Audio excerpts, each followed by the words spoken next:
तो इनको मैसेज कर, अच्छा उसने उसका पूरा ध्यान म्यूजिक में था, तो कैसे पता लगाता कि जो है क्या कहते हैं अभी क्लास स्टार्ट हुई है कि नहीं हुई है।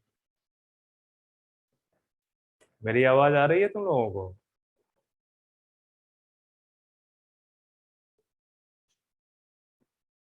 आ रही है कि नहीं, आवाज आ रही है मेरी? हेलो।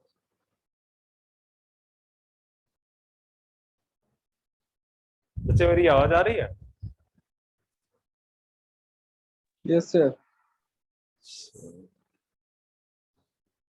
क्या करेंगे, मुझे लग रहा है कुछ तो ऑन करके गायब हो गए हैं। चलो कोई दिक्कत नहीं।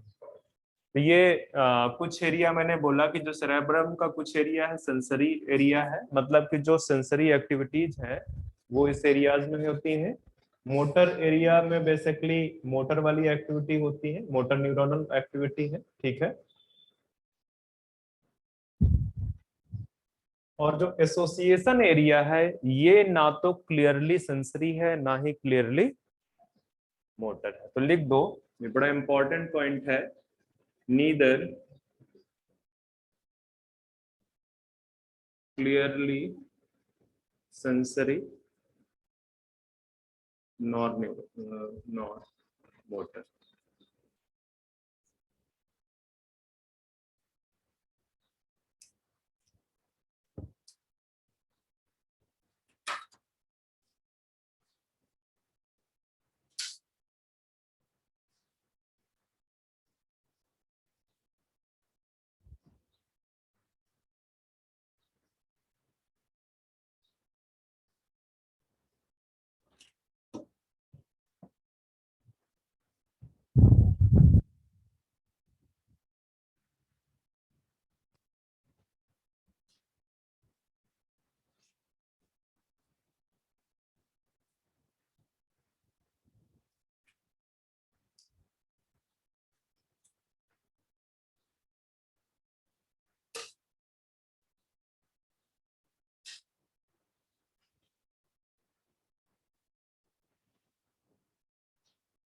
एसोसिएशन एरिया में एक और चीज लिख दो,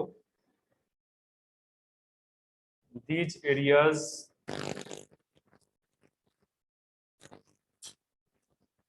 involve in complex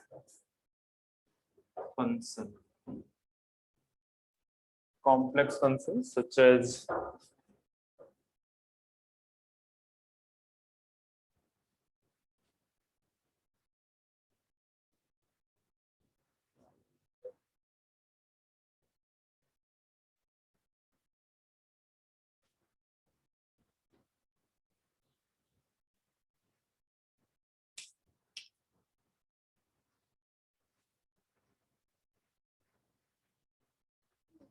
इंटरसेंसरी एसोसिएशन। क्या बच्चे, क्या हुआ? सच एज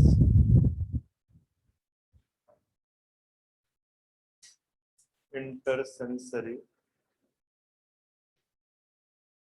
एसोसिएशन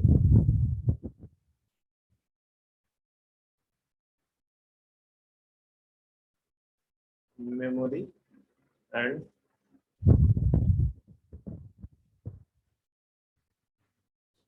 कम्युनिकेशन, इस तरह के कुछ कॉम्प्लेक्स फंक्शंस में ये इन्वॉल्व आपके जो एसोसिएशन एरिया है। तो ये क्वेश्चन आपसे पूछ सकता है कि ये जो एसोसिएशन एरिया है ये सेंसरी है मोटर है, ठीक है।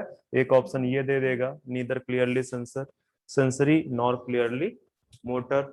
और एक ऑप्शन ये भी बोल सकता है कि बोथ सेंसरी एंड मोटर, ठीक है। तो अब आगे बढ़ते हैं हम यहां से।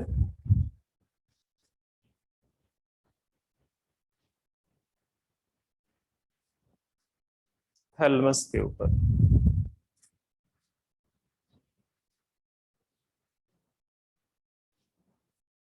अच्छा, एनसीईआरटी में लाइन इस तरह से लिखा हुआ है कि जो कॉर्टेक्स है ना, एक लेयर ऑफ सेल्स है बेसिकली, ठीक है। लेयर ऑफ सेल्स किसकी? सेरेब्रल कॉर्टेक्स की। वो प्रेजेंट है उसके ऊपर की तरफ सेरेब्रम में, ठीक है। तो पूछ सकता है कि सेरेब्रम की जो अपर लेयर है वो किसकी बनी हुई है, तो आप उसको बोलोगे सेरेब्रल कॉर्टेक्स की। ठीक है, हालांकि कॉर्टेक्स काफी बड़ा रीजन है, एक रीजन है जहाँ पे कि मोस्ट ऑफ द ये जो पार्ट्स हैं ये कॉर्टेक्स रीजन में पाए जाते हैं। कुछ इस तरह से पिक्चर बनता है अगर देखा जाए।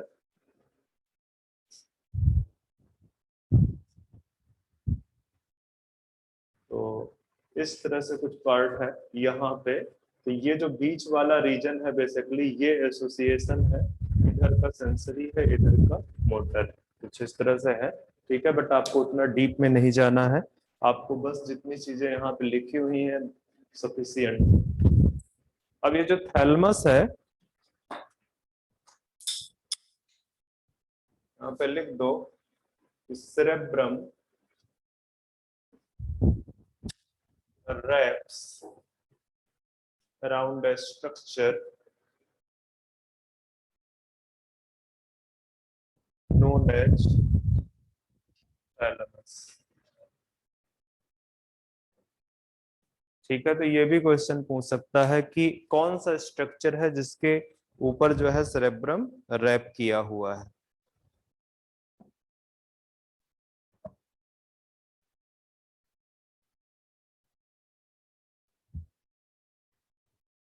लिख दो इसका, जरा सा लिख दो, कुछ चीजें डिक्टेट कर रहा हूं मैं, लिखो जरा सा। cerebrum, sorry, thalamus is major coordinating sensor, major coordinating center for sensory and motor signaling। cerebrum is major coordinating center for major coordinating center for sensory and motor signaling।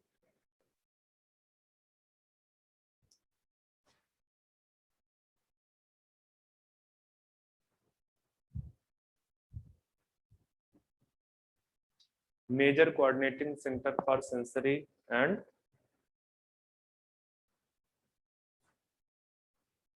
चलो इसके बाद एक और पार्ट यहाँ पे प्रेजेंट है,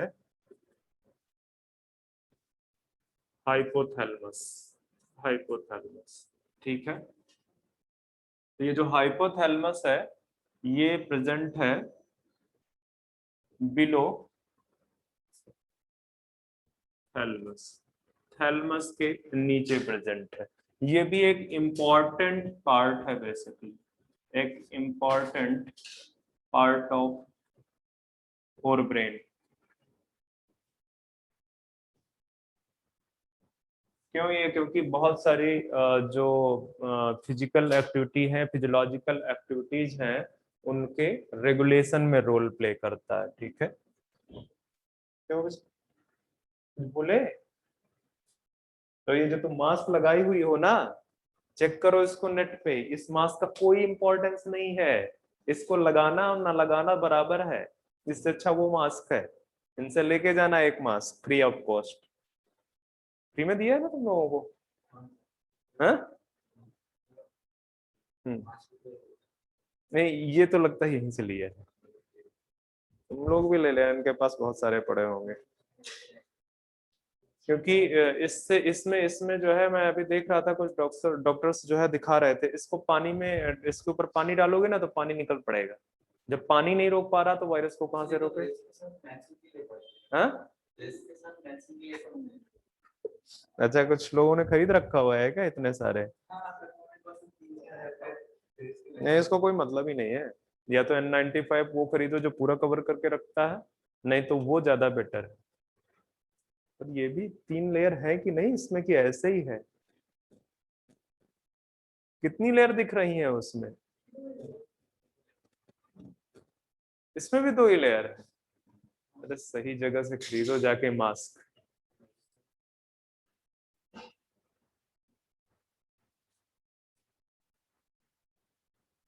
जरा function लिखो, चलो हाइपोथैलेमस के फंक्शन लिखो ना, मुझे याद नहीं रहता है फंक्शन, लिखो। क्या लिखा है मैंने? प्रेजेंट बिलो द थैलेमस या बेस ऑफ द थैलेमस, ठीक है, जरा सा लिखो। hypothalamus contains a number of center, hypothalamus contains a number of center which controls, hypothalamus contains number of centers which controls number 1 body temperature, urge for eating and drinking,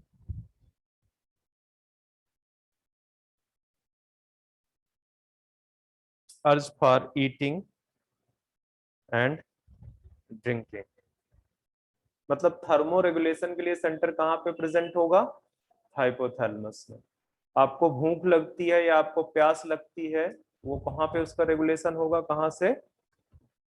तो अगर आपको प्यास लगती है, आपको प्यास क्यों लगती है? कौन से सेंसर है जो है मैसेज पहुंचाते हैं हाइपोथैलेमस को? रिसेप्टर कौन से है? अभी पढ़ाया है मैंने 2-3, मतलब कौन से रिसेप्टर? सेंसरी। अरे मैंने पढ़ाया है अभी कुछ दिन पहले, एक्सक्रीटरी सिस्टम जब पढ़ा रहा था। ऑस्मो रिसेप्टर, ऑस्मोटिक कंसंट्रेशन जो है, क्या कहते हैं, अगर पानी की कमी होगी बॉडी में तभी वो एक्टिव होंगे और फिर वो मैसेज भेजेंगे हाइपोथैलेमस को। हाइपोथैलेमस, फिर मैंने आगे की स्टोरी बता दी थी आपको पूरी।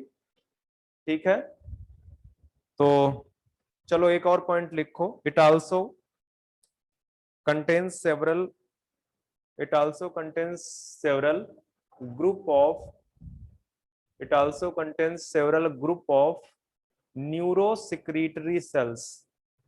It also contains several group of neurosecretory cells.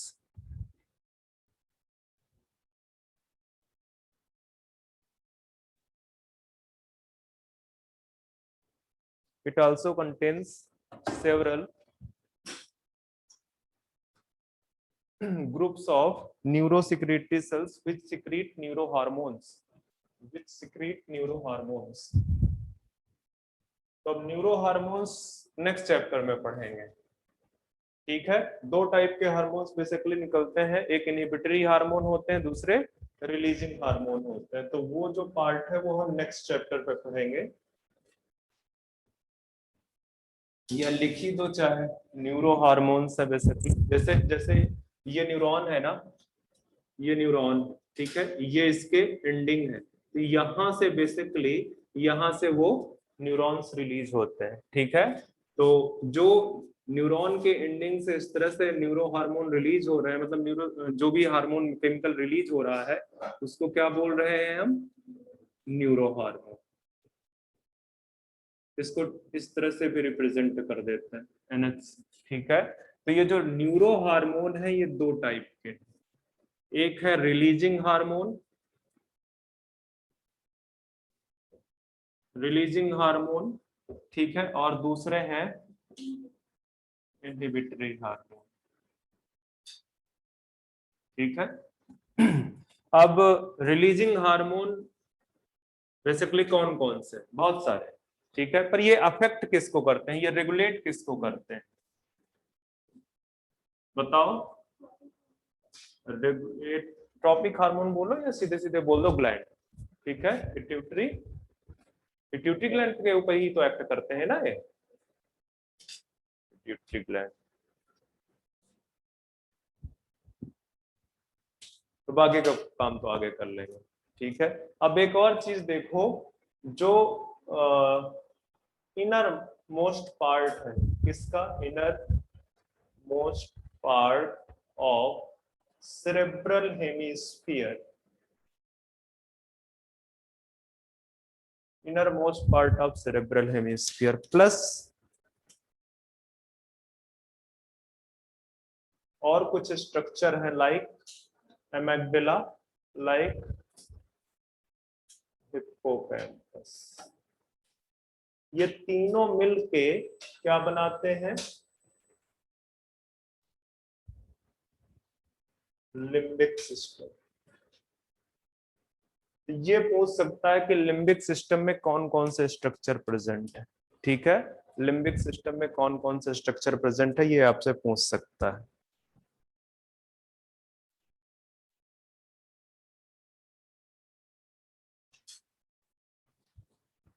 इसका भी फंक्शन है, एक मिनट इस शेयर को थोड़ा सा,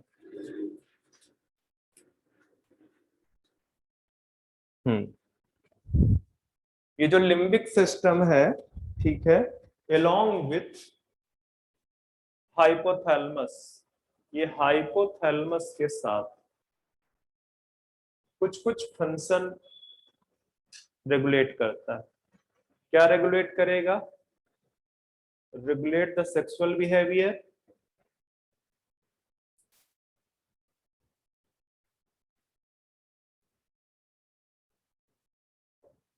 and emotion, expression of emotion, expression of emotion. अब इमोशन में सिर्फ रोना नहीं आता है, ठीक है। इमोशंस में आपका एक्साइटमेंट हो गया, आपका दुखी होना हो गया, आपका क्रोधित होना होगा, सब लिखो जरा से इसमें।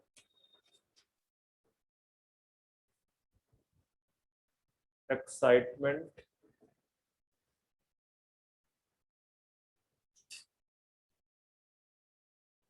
सैडनेस या क्राइंग जो भी है, एंगर,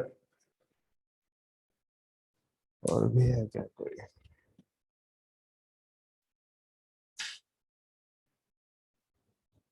प्लेजर, हाँ फियर भी हो जाएगा आपका, ठीक है।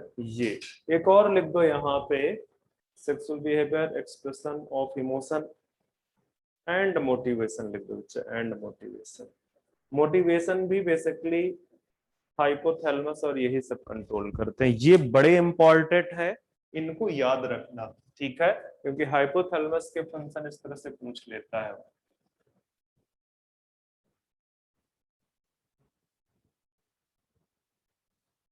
अब आते हैं, अच्छा एक चीज और लिख दो, ऑल्फैक्टरी लोब। कहाँ पे प्रेजेंट होता है?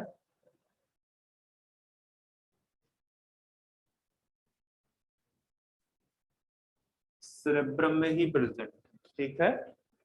कितने होते हैं? 1 पेयर होता है, ठीक है। और ये बेसिकली किसको रेगुलेट, किससे फंक्शन क्या है इनका? रेगुलेशन गलत हो जाएगा, हाँ सीधे सीधे लिख दो। स्मेल की जो है, जो भी एक्टिविटी है सेंसरी, और जो क्या कहते हैं उसको, एनालिसिस, उसकी प्रोसेसिंग, सारी की सारी जो है फंक्शन ऑल्फैक्टरी लोब का है, ठीक है। स्मेल रिलेटेड फंक्शन लिख दो बेसिकली। तो इनके जो रिसेप्टर्स हैं वो कहाँ पे प्रेजेंट होते हैं? रिसेप्टर, कौन से रिसेप्टर हैं? Olfactory receptor. कहाँ प्रेजेंट है? प्रेजेंट इन एपिथेलिया, या इस तरह से लिखो, म्यूकोजल एपिथेलिया ऑफ नोज।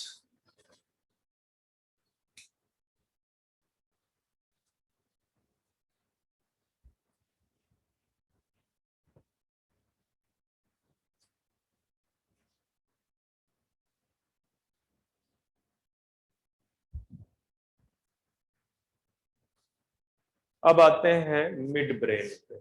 पहले ही बात हो गई थी कि मिड ब्रेन में दो इंपॉर्टेंट चीजें प्रेजेंट है, ठीक है। क्या प्रेजेंट है? एक तो जो सेरेब्रल एक्विडक्ट है, ठीक है,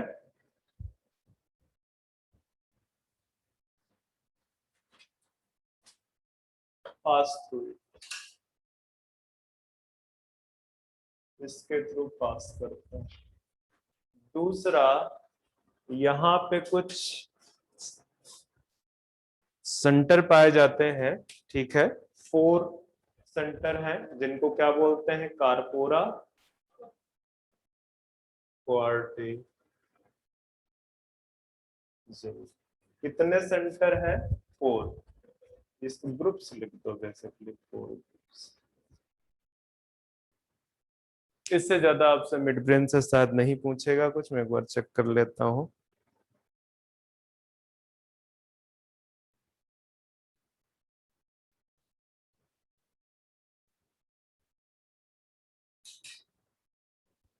अच्छा एक दो चीजें और लिखा लेते हैं, इसको 4 ग्रुप्स या 4 लोब्स भी लिख सकते हैं।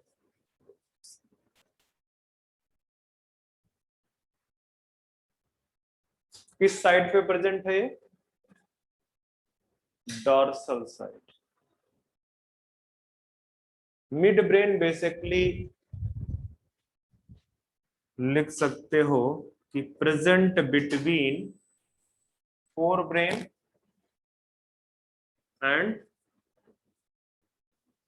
Hind brain. हाइंड ब्रेन और फोर ब्रेन के बीच में प्रेजेंट है। अब आते हैं हाइंड ब्रेन पे। हाइंड ब्रेन जो है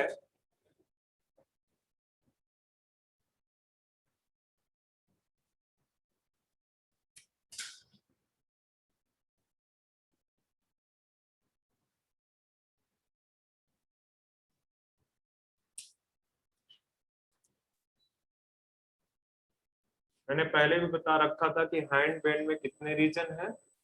तीन region. Pons, medulla and cerebrum. ये भी मैंने बता दिया था कि ये सेकंड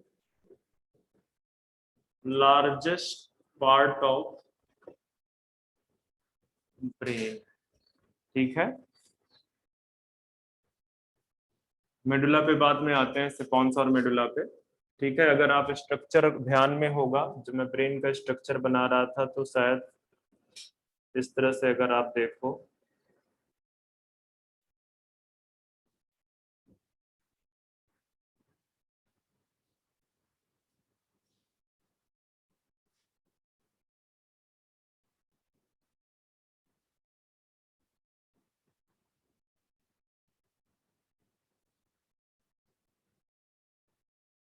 इस तरह से। ठीक है, तो ये पार्ट जो आप देख रहे हो ये है सेरेब्रम।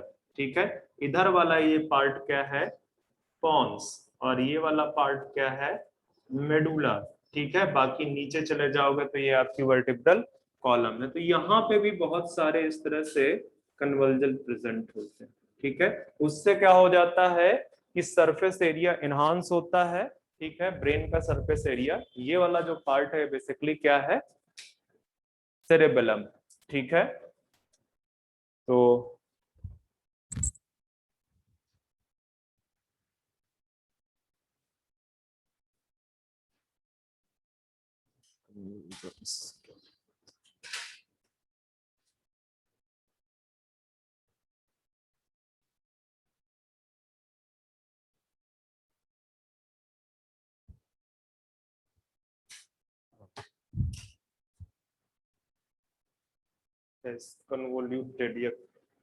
convoluted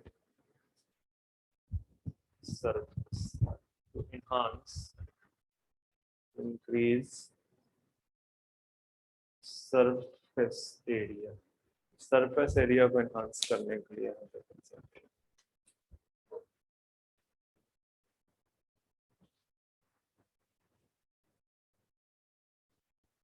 जो पॉन्स है, यहाँ पे पॉन्स में लिख दो कनेक्ट्स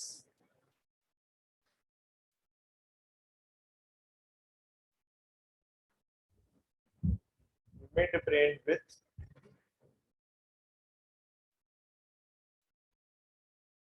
हाइंड। मिड ब्रेन को हाइंड ब्रेन, या ये भी बोल सकते हो कि जो फोर ब्रेन वाला पार्ट है उसको कनेक्ट करता है किसके साथ में? हाइंड ब्रेन के साथ में।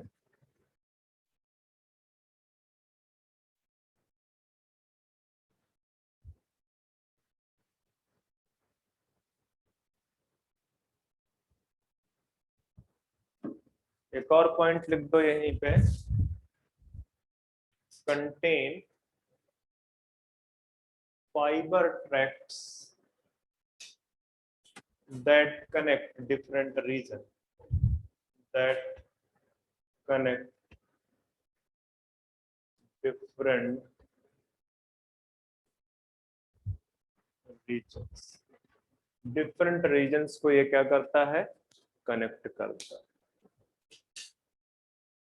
अच्छा ये बताओ कि मैंने एक चीज पॉन्स में लिखाई हुई है, पीछे जाके दिमाग में लगा के बताओ मुझे क्या लिखाया है मैंने, बताओ।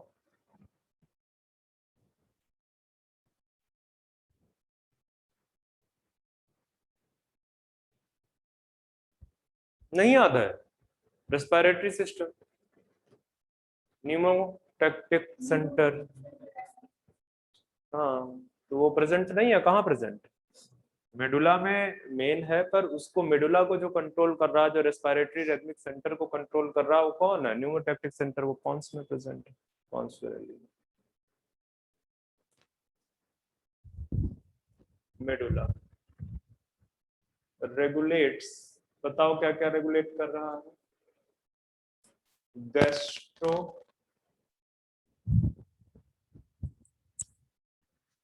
क्या बच्चे?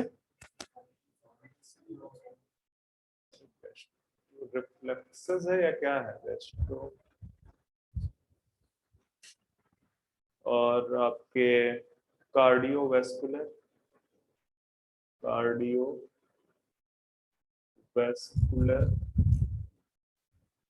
रिफ्लेक्स, और आपका रेस्पायरेशन, ये सारे ये रेगुलेट्स करता है। ठीक है,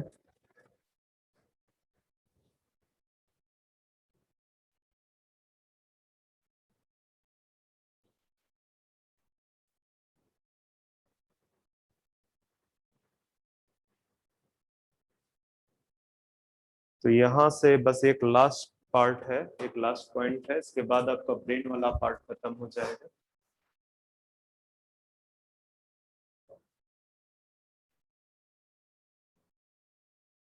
ब्रेन स्टेम, बताओ ब्रेन स्टेम में कितने पार्ट?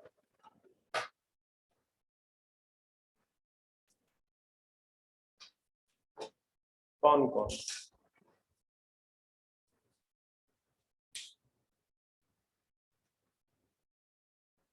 मुझे भी याद नहीं है, तभी तो पूछ रहा हूँ।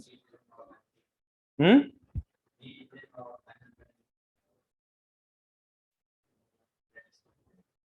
कहाँ से पढ़ रहे हो? एनसीईआरटी बताओ मुझे, उससे मतलब नहीं। हाइंड ब्रेन में तुम्हारे पार्ट कौन कौन से? हाइंड ब्रेन में तो तुम्हारा सेरेबेलम भी है, कैसे कहोगे कि हाइंड ब्रेन पर? हाँ, सेरेबेलम नहीं है। अब बताओ, अब जहां से देख देख के मुझे बता रहे हो, कोई मतलब नहीं है ऐसे उसका पढ़ने का। Sir, midbrain, pons and medulla. Midbrain, pons and mid, ये तीनों मिलके, इनको आप क्या बोलते हो? Brain stem. तो बस यही, मैं इतना ही ब्रेन पढ़ाऊंगा आपको। ठीक है, मुझे नहीं लगता है कि इसके बियॉन्ड कुछ भी आने वाला है। इसके बाद हम आते हैं रिफ्लेक्स एक्शन पे।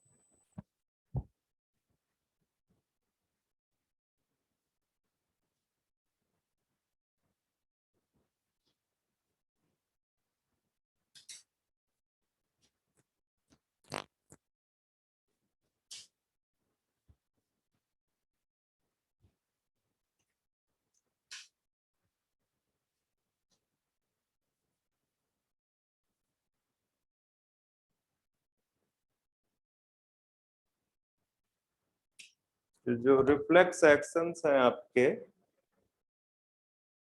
वो कैसे हैं? क्विक हैं,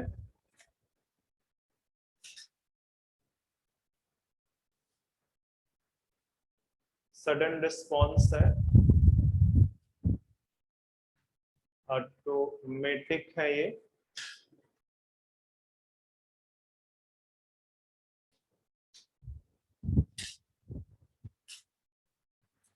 एंड इनवॉलेंट्री है। इनवॉलेंट्री, इन पॉइंट्स के बारे में बहुत ध्यान रखना।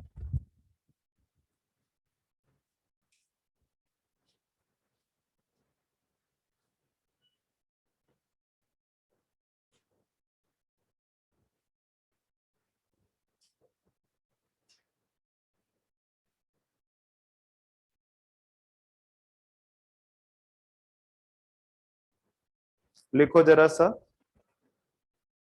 the entire process of response the entire process of response to a peripheral nervous stimulation, the entire process of response to a peripheral nervous stimulation that occurs involuntarily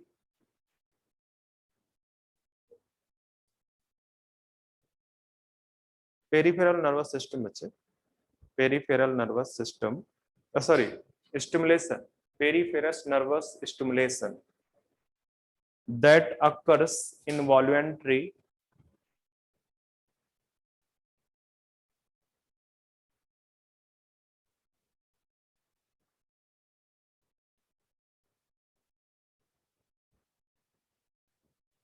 with the help of a part of central nervous system, with the help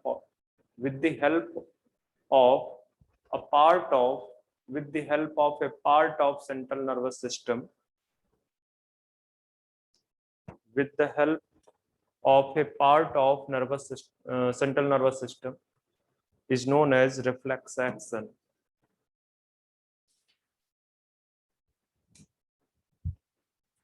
कुछ नहीं है actually, ये जो reflex action है इसमें ज्यादातर part किसका है?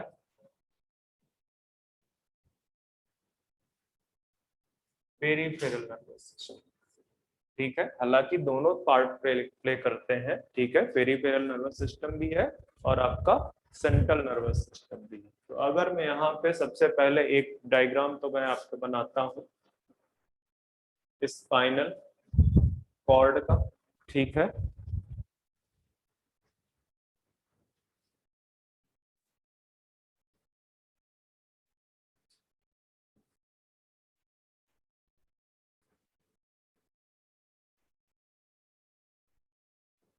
अभी मत बनाना आप लोग।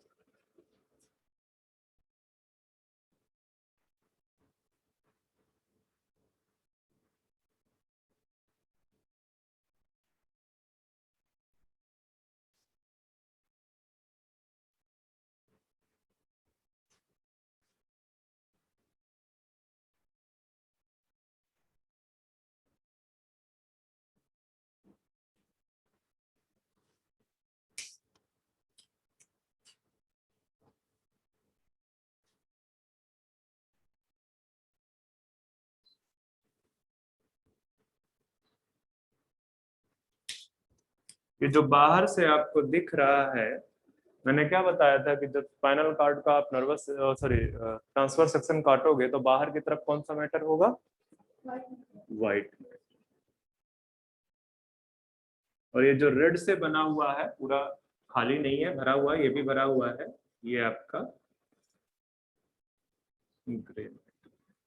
ये जो आपको दिख रही हैं इनको हॉर्न्स बोलते हैं, ठीक है।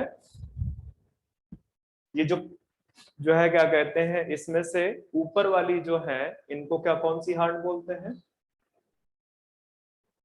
डॉर्सल हॉर्न, ठीक है। और ये जो नीचे वाली है इनको कौन सी हॉर्न बोलते हैं? दोनों तरफ, ठीक है, वेंट्रल हॉर्न। ओके, अब यहां पे बीच में एक क्या प्रेजेंट है बच्चे? कैविटी प्रेजेंट है, जिसको क्या बोलते हैं?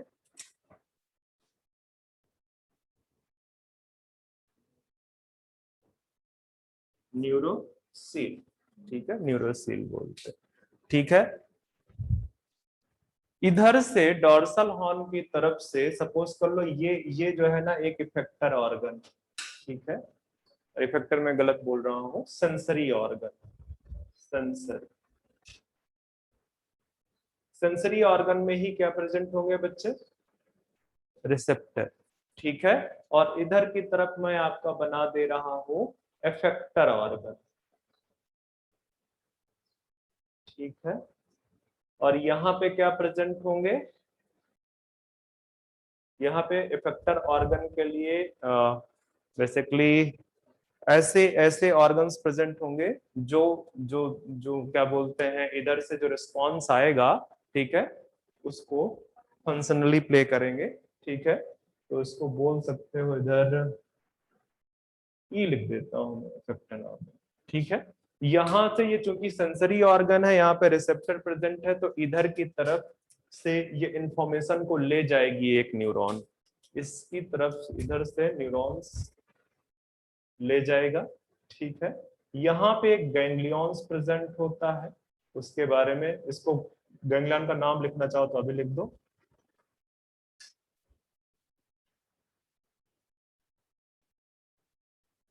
इसके थ्रू जो है ये बेसिकली इसके अंदर एंट्री लेती है बेसिकली। और ये जो न्यूरॉन है, ये कौन सी न्यूरॉन है बच्चे? सेंसरी और एफरेंट या इफरेंट? एफरेंट न्यूरॉन, ठीक है। तो ये बेसिकली ये जो न्यूरॉन है ये कहाँ पे ले जाएगी? स्पाइनल कॉर्ड पे ले जाएगी, ठीक है। ये स्पाइनल कॉर्ड पे ले जाएगी। इसके बाद ये जो है क्या कहते हैं, जब यहाँ पे एनालिसिस हो जाएगी, प्रोसेसिंग होगी, तो जो बेसिकली रिस्पॉन्स है, रिस्पॉन्स वो यहां से निकलेगा, ठीक है। यहां से न्यूरॉन्स निकलेगी, कहाँ पे ले जाएगी? इफेक्टर ऑर्गन पे। तो ये वाली जो न्यूरॉन होगी इसको क्या बोलोगे आप? मोटर न्यूरॉन या डिफरेंट न्यूरॉन, ठीक है। तो ये जो अभी तक आप देख रहे हो ये पाथ ऑफ रिफ्लेक्स एक्शन है। अच्छा, यहाँ पे देखो मैंने कुछ छोड़ रखा है, यहाँ पे मैंने कुछ छोड़ रखा है। तो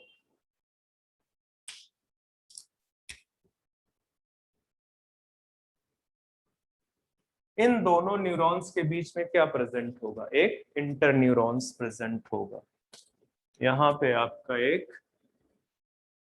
जो है इंटर न्यूरॉन प्रेजेंट होगा, तो इसको लिख दो, ये है इंटर न्यूरॉन। इंटर न्यूरॉन क्या कर रही है?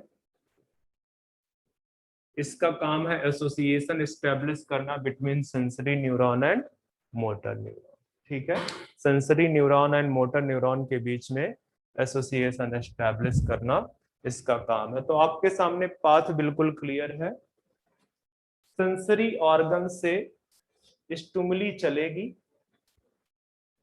ठीक है। आप जैसे जो आपका जो है नी बोन है, वहां पे अगर हैमर से क्या किया जाए, हिट किया जाए, तो वो तुरंत आपके जो है क्या कहते हैं स्पाइनल कॉर्ड पे इंफॉर्मेशन जाती है। स्पाइनल कॉर्ड ऑर्डर देता है कि आप उसको हटा लो पैर को वहां से, तो पैर पैर ऊपर की तरफ चला जाता है अगर यहाँ पे टच किया जाता है, ठीक है। तो कौन सा पाथ फॉलो हो रहा है? स्टिमुली से जो है रिसेप्टर के थ्रू यहाँ पे इंफॉर्मेशन जा रही है स्पाइनल कॉर्ड में। यहाँ पे इंटर न्यूरॉन्स बेसिकली जो है क्या कहते हैं मोटर न्यूरॉन को मैसेज कन्वे कर देती है और वो इफेक्टर ऑर्गन तक आ जाती है, ठीक है। इफेक्टर, तो ये जो स्पाइनल कॉर्ड है ये सेंट्रल नर्वस सिस्टम का पार्ट है। बाकी ये दोनों के दोनों किसके पार्ट है? पेरिफेरल नर्वस सिस्टम के पार्ट, ठीक है। तो रिफ्लेक्स एक्शन में आप इनको याद रखना कि ये क्विक है, सडन है, ऑटोमेटिक है, इनवॉलंटरी है, ठीक है। स्पाइनल मतलब इसमें जो है क्या कहते हैं major part peripheral nervous system का होता है और थोड़ा सा पार्ट आपका सेंट्रल नर्वस सिस्टम का है। सीएनएस लिख देता हूँ, सेंट्रल नर्वस सिस्टम। और स्पेशली क्या? Spinal cord. पर एक्चुअली स्पेशली ये स्पाइनल कॉर्ड लिखना गलत हो जाएगा, क्योंकि सारे के सारे रिफ्लेक्स एक्शन ऐसे नहीं होते हैं जहां पे कि आपका सीएनएस ही रोल मतलब स्पाइनल कॉर्ड ही रोल प्ले करे। कुछ है, कुछ रिफ्लेक्स एक्शन है जिसको कहाँ पे जाता है? ब्रेन में जाता है, ठीक है। जैसे मिठाई को देख के सलाइवा का टपकना या आना, ठीक है, वो उसके लिए बेसिकली ब्रेन पे जाता है वो। तो मैं जरा सा पाथ ऑफ वो बना देता हूँ, या इसको जरा सा एक इसी चीज को मैं एक फ्लो डायग्राम में दिखा देता हूँ आपके लिए कि ये सेंट्रल नर्वस सिस्टम है, ठीक है। यहाँ पे आपका सेंसरी ऑर्गन है जिसको मैं रिसेप्टर से डिनोट कर रहा हूँ। यहाँ पे आपका ये इफेक्टर ऑर्गन है जिसको मैं ई से डिनोट कर रहा हूँ।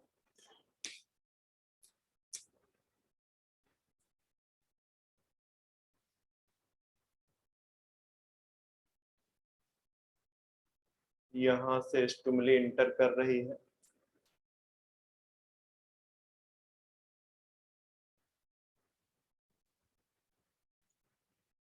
यहाँ से ये रिस्पॉन्ड हो रहा है, ठीक है, ये आपकी वही सारा चीज है, मैंने जरा सा अलग कर दिया है। सेंसरी न्यूरॉन है ये, और ये आपका मोटर न्यूरॉन।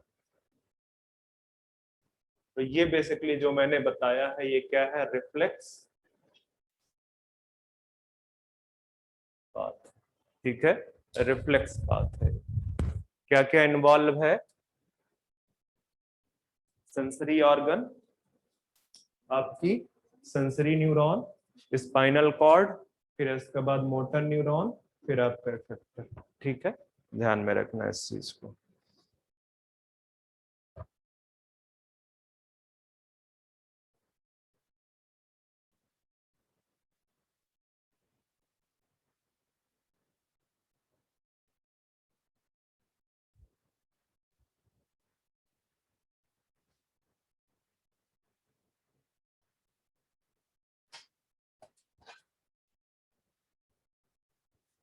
इसी रिफ्लेक्स पाथ को एक और नाम दे देते हैं, क्या,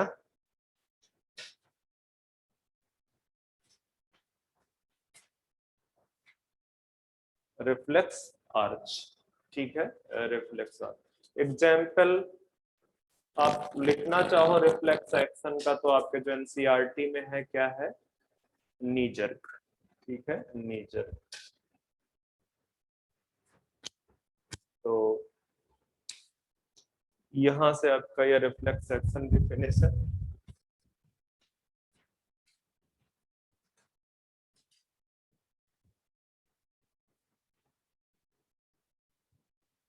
अब आते हैं सेंसरी ऑर्गन्स पे।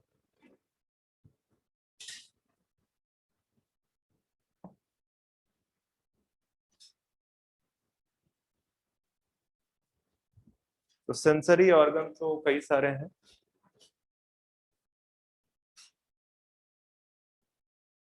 कौन कौन से सेंसरी ऑर्गन है आपके बॉडी में, जैसे नोज, टंग, आई, ईयर, इसके बीच में एक और लिख दो। ठीक है, अच्छा जो नोज है, मैंने ऑल्फैक्टरी रिसेप्टर के बारे में बता रखा, तो याद रखना कि इसमें कौन सा रिसेप्टर प्रेजेंट होगा, ऑल्फैक्टरी रिसेप्टर। किस चीज को सेंस करता है, इसमें सेंस करता है। किसको रेगुलर, किसको इंफॉर्मेशन भेजता है, ऑल्फैक्टरी लोब। ठीक है, जो टंग है यहाँ पे आपके क्या बोलते हैं, गस गस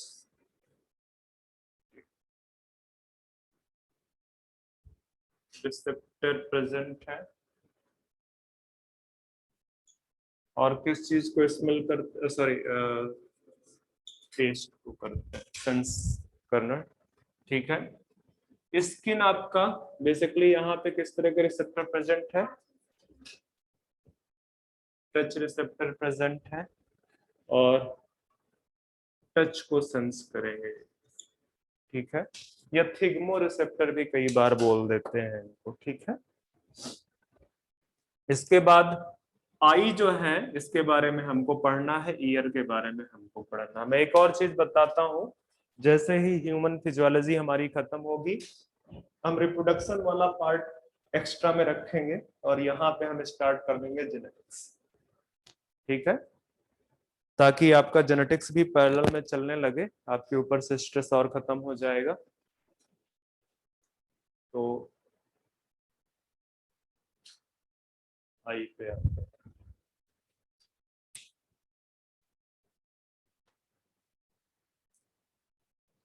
आई के अंदर किस तरह के रिसेप्टर्स प्रेजेंट होते हैं, फोटो रिसेप्टर। किस चीज को सेंस करती है, लाइट एंड, या लाइट भी लिख सकते हैं, सेंस करती। ठीक है, अगर मैं आई के बारे में और बताऊं कि लोकेशन कहाँ पे है, कहाँ पे प्रेजेंट है आई आपके, तो बोनी सॉकेट है, क्या बोलते हैं उसको,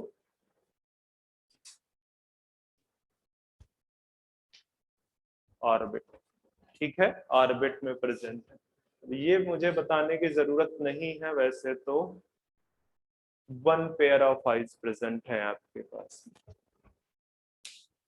चलो आगे बढ़ते हैं।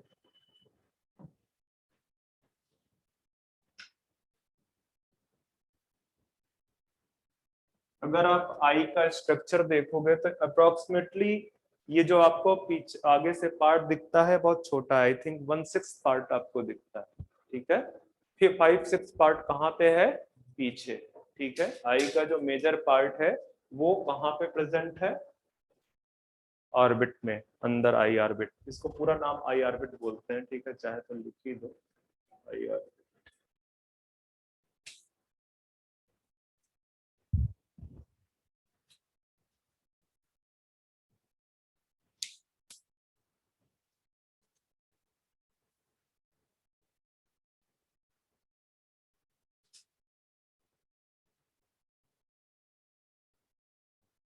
चलो 1 मिनट, मुझे 2 मिनट, मुझे जरा सा पिक्चर देखना पड़ेगा। अच्छा फैन बंद करो, ये कंटिन्यूसली चलता रहता है, कुछ देर के बाद मुझे ना बड़ी आवाज आने लगती है।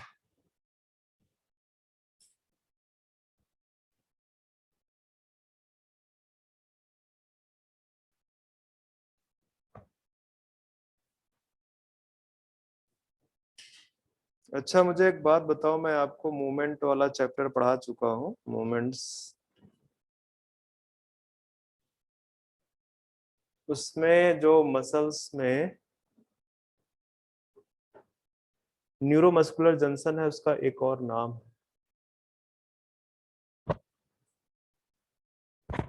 सोचो तब तक।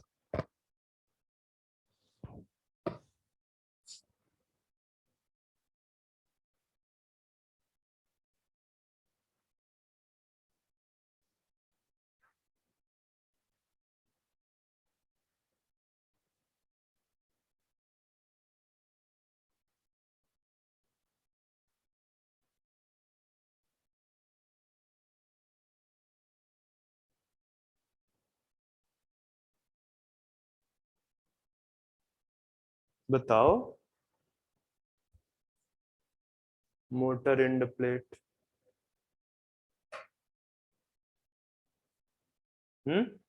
हाँ बोलो। अरे बच्चे इतना धीमे बोलोगे तो कहाँ मुझे सुनाई देगा। मैं तो कई बार सोचता हूँ कि जब मैं तुम्हारी एज में रहा हूँगा तो इससे बेहतर बोलता रहा हूँगा। मुझे भी यही प्रॉब्लम थी, अपने मुंह में बोलने। पता है ये प्रॉब्लम क्यों आती है, क्योंकि कॉन्फिडेंस नहीं होता है। मैं जानता हूँ ना मेरे ऊपर क्या बीता है।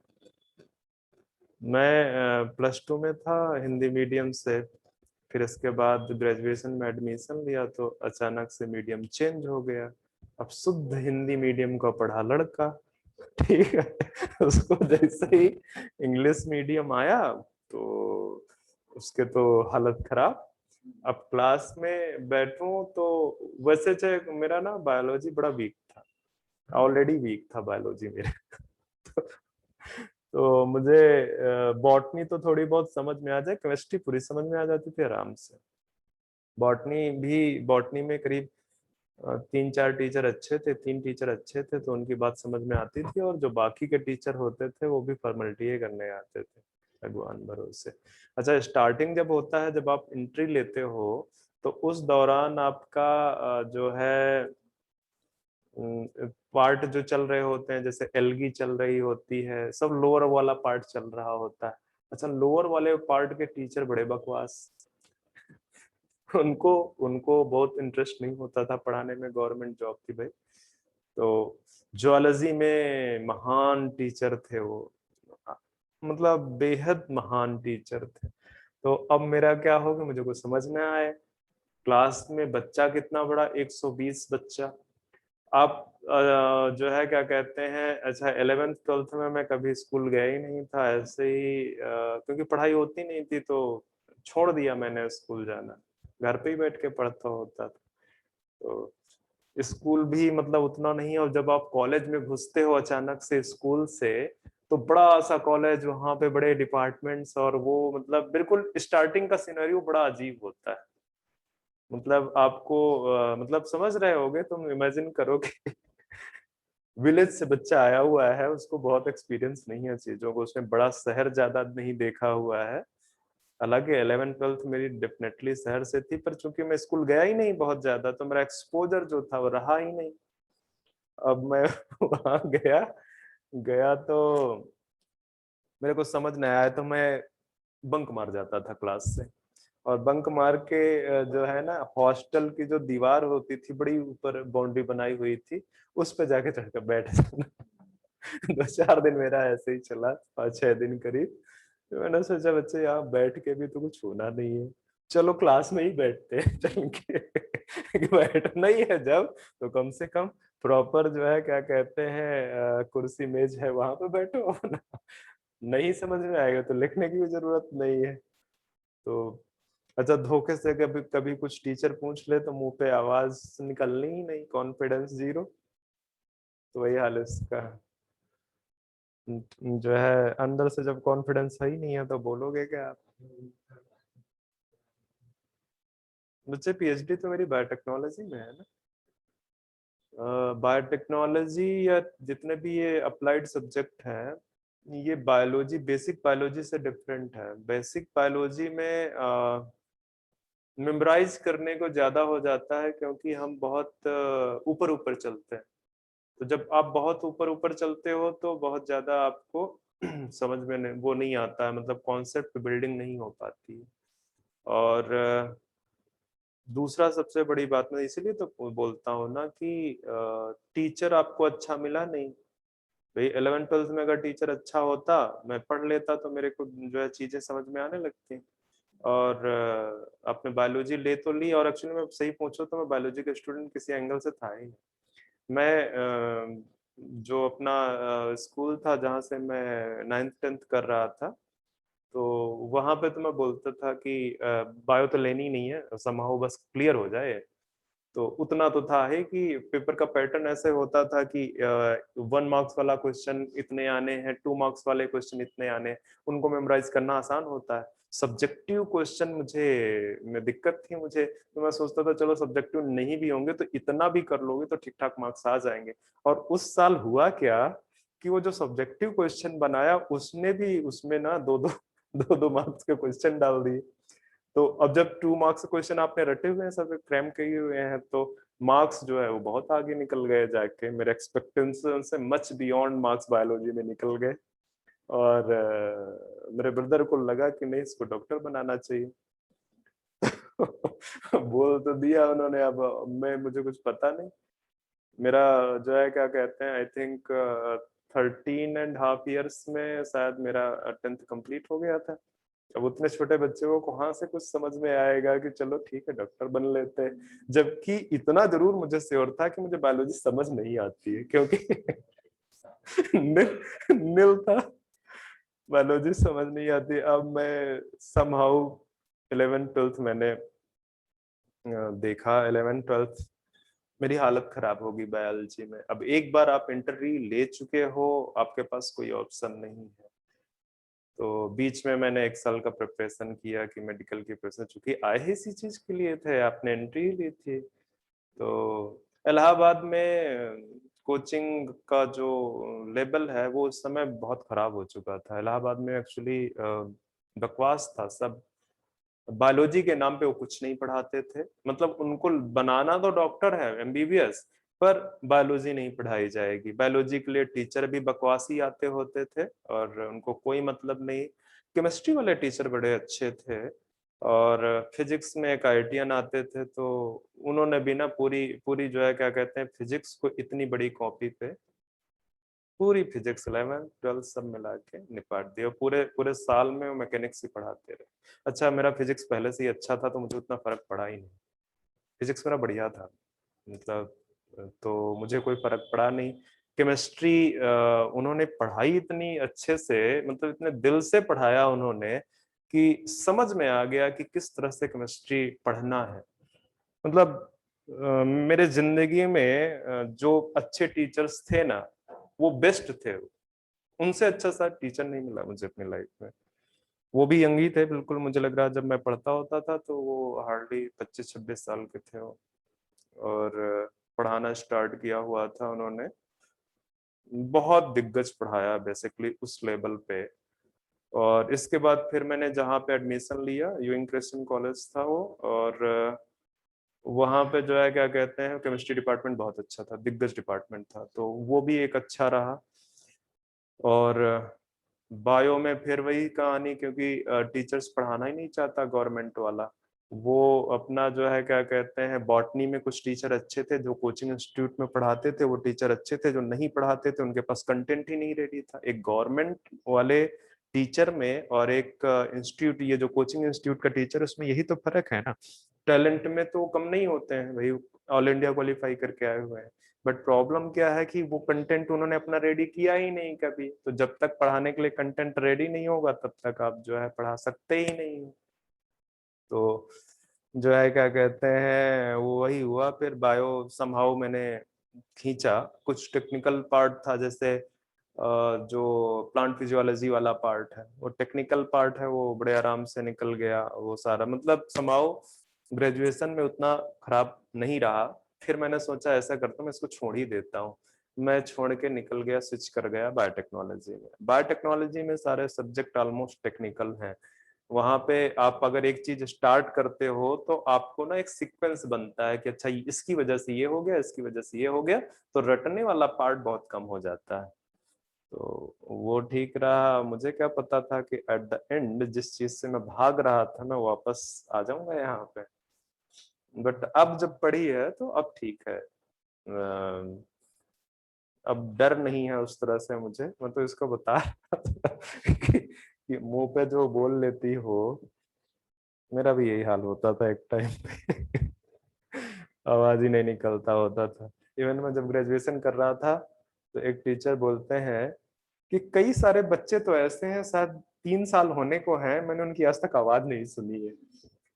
ये मैं जब पीजी करने गया तो पीजी में तो टोटल बच्चे ही 15 थे, वहां पे ज्यादा स्ट्रेंथ नहीं होती है।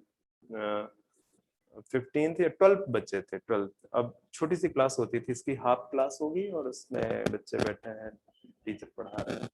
तो मैडम वगैरह कुछ पूछ लेती थी तो उतनी दूर से भी वो मेरी आवाज नहीं सुन पाती।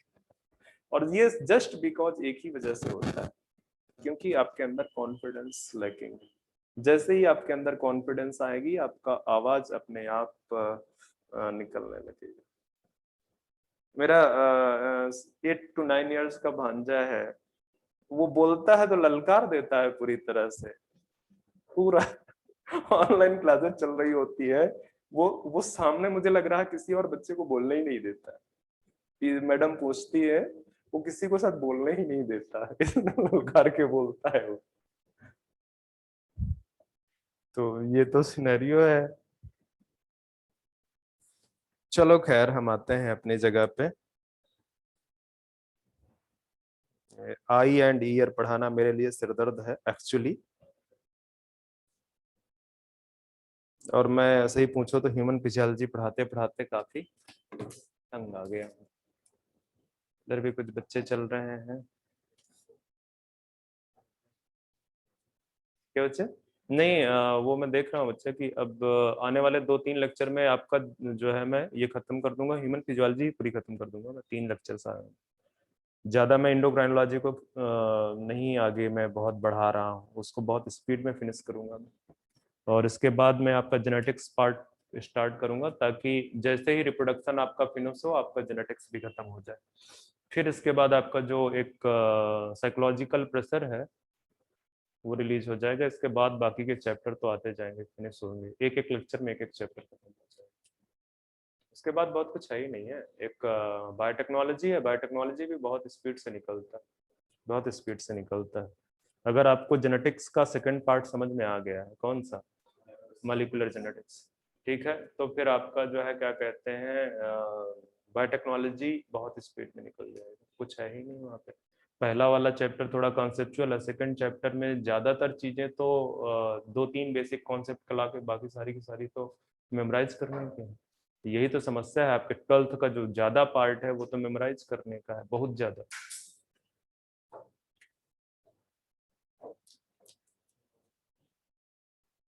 मैं आज पढ़ाऊं या ना पढ़ाऊं? नहीं बच्चे, आई तो फिनिश, अभी आई कहाँ खत्म हुआ है? ये चैप्टर फिनिश है और ईयर के बाद। एक्चुअली मेरा ओरिएंटेशन नहीं बन रहा। आई पढ़ाने के लिए आपको ना डायग्रामेटिकली बहुत दिमाग में फोकस होना चाहिए। मेरा दिमाग से डायग्राम हटा हुआ है। ऐसा नहीं है कि मैं पढ़ा नहीं रखा है इसको, पर वही है, फोकस नहीं बन रहा मेरा इसको पढ़ाने के लिए अभी फिलहाल।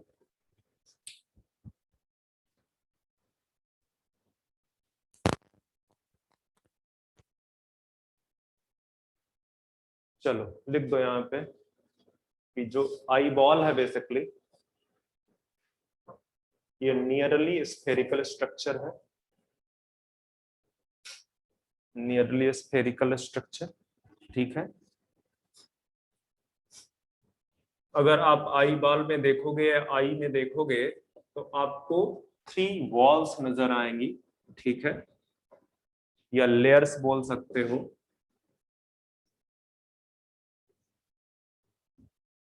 जो आउटर मोस्ट है, इस तरह से लिख सकते हो, 3 वॉल्स है।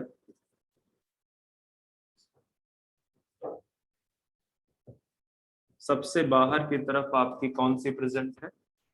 स्क्लेरा, ठीक है। बट ये पूरा का पूरा स्क्लेरा पार्ट नहीं बनाती है। इसका जो एंटीरियर पार्ट है, मतलब जो आई बॉल अगर मैं इस तरह से बनाऊं, अभी मैं जस्ट ऐसे ही बना रहा हूं, पूरा आई बॉल मैं नेक्स्ट लेक्चर पे बनाऊंगा, मैं इस बार नहीं बना रहा, ठीक है। तो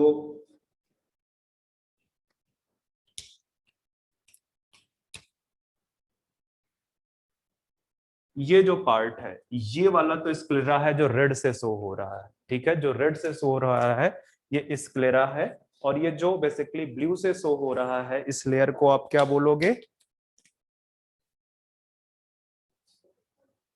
कॉर्निया, ठीक है। ये वाली लेयर क्या है?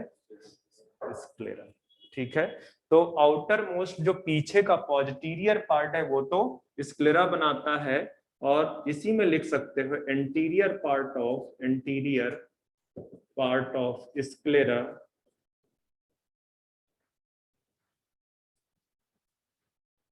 या interior part of eyeball लिखो इसे। Eyeball outermost layer में is made up of cornea, made up of cornea का बना हुआ है,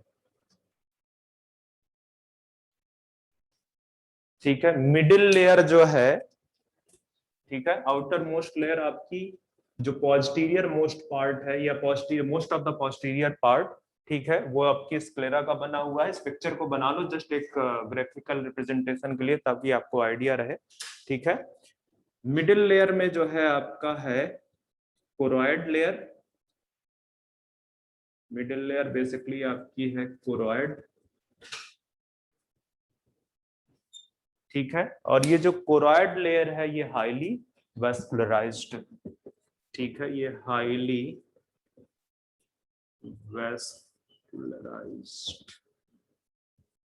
वेस्कुलराइज्ड लेयर है, ठीक है। और जो इनर मोस्ट लेयर है उसका भी स्क्लेरा जैसा ही कुछ स्टोरी है।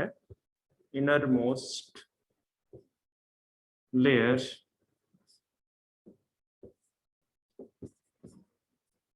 Retina, inner most layer retina, ठीक है। अच्छा बच्चे, inner most layer middle layer में लिखाना था मुझे कि मिडिल लेयर,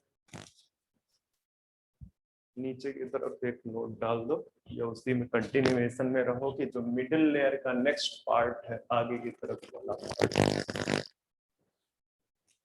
लिख दो। Interior part of middle layer किसका बना हुआ है, बता सकते हो मुझे?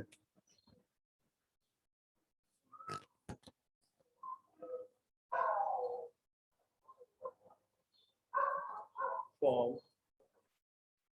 सीलियरी बॉडी, ठीक है, सीलियरी बॉडी का बना हुआ है। मतलब सीलियरी बॉडी बनाती है बेसिकली स्ट्रक्चर, ठीक है। कौन सा? Anterior part of middle layer.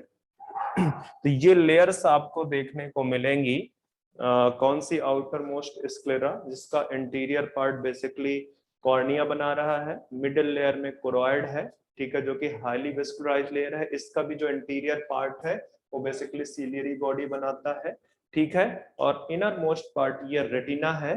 तो रेटिना में भी बेसिकली की जो नेक्स्ट पार्ट है वैसा इंटीरियर सामने वाला पार्ट है, वहां पे क्या रखा हुआ है, लेंस रखा हुआ है। तो वो भी पूरा का पूरा नहीं है, ये बेसिकली आई ऑर्बिट में अगर इस तरह से देखोगे, इस तरह से देखोगे, ठीक है, तो ये सपोज कर लो आपका यहाँ पे लेंस रखा हुआ है,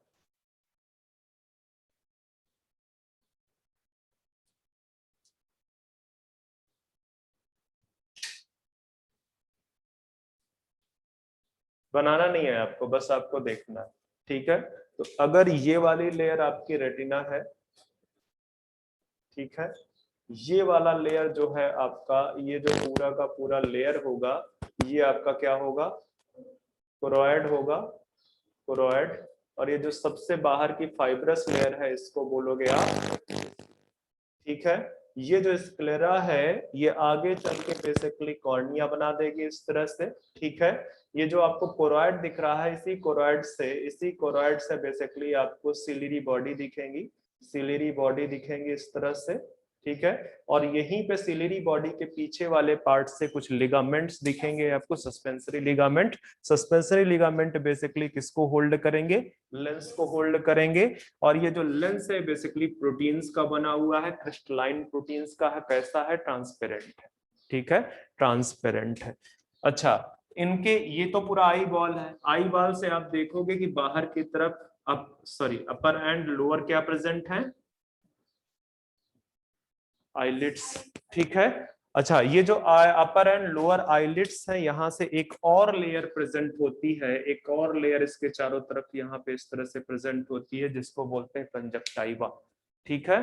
तो जब इन्फ्लेमेशन वगैरह होता है तो इसी लेयर में, इसी जो है लेयर में इन्फ्लेमेशन होता है, जिसको क्या बोलते हैं, कंजक्टिवाइटिस, ठीक है, कंजक्टिवाइटिस। ये बेसिकली इन्फ्लेमेशन ऑफ कंजक्टाइवा है, जिसमें जो है जिसको आप कंजक्टिविटिस बोलते हैं। और ये कैसा इन्फ्लेमेशन है, वायरस इन्फ्लेमेशन, ठीक है। दूसरा, यहाँ पे जो अगर आप देखोगे ये लेंस ने इस चैम्बर को दो पार्ट में डिवाइड कर दिया है।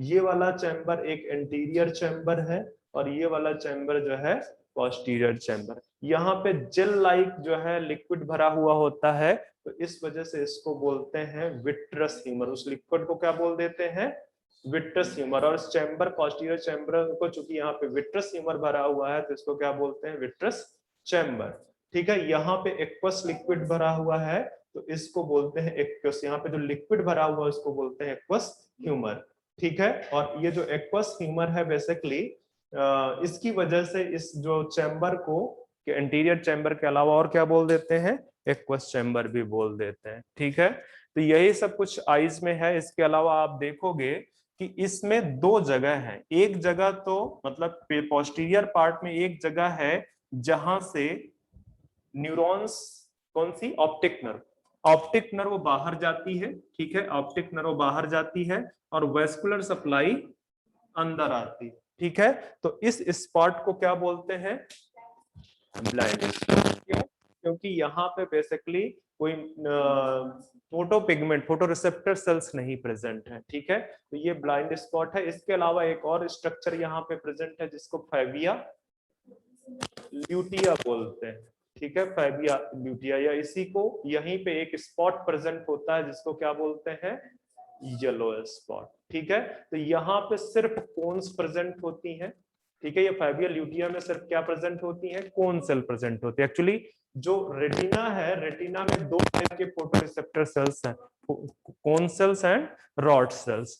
तो जो आपका येलो स्पॉट है वहां पे सिर्फ कौन सी सेल्स प्रेजेंट है, कोन सेल्स प्रेजेंट है। तो जो कोन सेल्स हैं ये बेसिकली कलर विजन को जो है रिकॉग्नाइज करती हैं, ठीक है। और जो आपकी फोटो क्या बोल रहा हूँ, रॉड सेल्स हैं, तो वो किसको रिकॉग्नाइज करती हैं, डार्कनेस को, मतलब व्हाइट लाइट को बेसिकली आप बोल सकते हो कि क्या बोलोगे,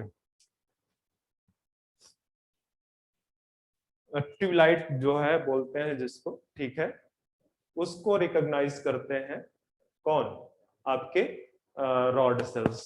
ठीक है, तो जो येलो स्पॉट है वहां पे सिर्फ कोन सेल्स प्रेजेंट है, और जो रेजोल्यूशन है सबसे ज्यादा, ठीक है, मतलब इमेज का जो सबसे ज्यादा रेवोल्यूशन होता है वो किस स्पॉट पे है, यहाँ पे येलो स्पॉट पे। ठीक है, सबसे क्लियरली इमेज कहाँ आपको दिखेगी, येलो स्पॉट पे क्लियर इमेज दिखेगी। ठीक है, इन सारी चीजों के बारे में मुझे कुछ कुछ चीजें बताना है यहाँ पे। इसके बाद आपको मुझे बताना है कि मैकेनिज्म क्या है बेसिकली इमेज फॉर्मेशन की।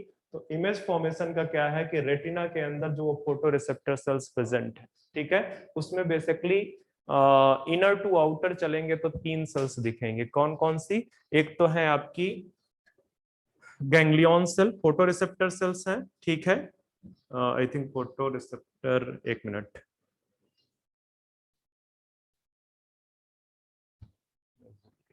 इनर टू आउटर कौन कौन सी सेल्स प्रेजेंट है यहाँ पे, क्या बच्चे, मुझे जस्ट एक मिनट दे दो।